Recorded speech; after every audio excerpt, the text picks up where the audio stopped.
I have a great guest today who's going to be talking about something that impacts anyone whose place of business takes and accepts credit cards for payment.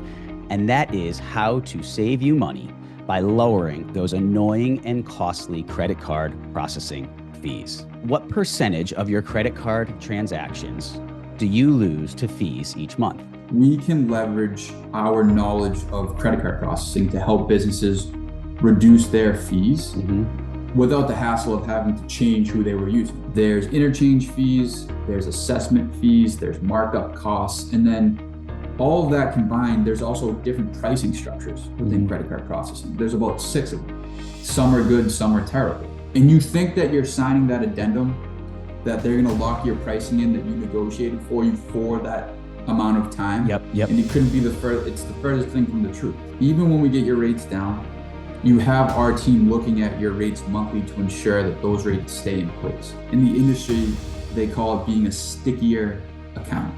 How can we make this client stay with our processing as long as possible? You want to find the total fees that you were charged that given month, and you want to divide it by the total sales or collections that you ran in credit cards. In the healthcare industry, I would say that if you pay like 2.2 or less, you're priced super competitively. And we're leveraging the data that we have to then get you a better deal. If we find savings, we take a cut of that savings.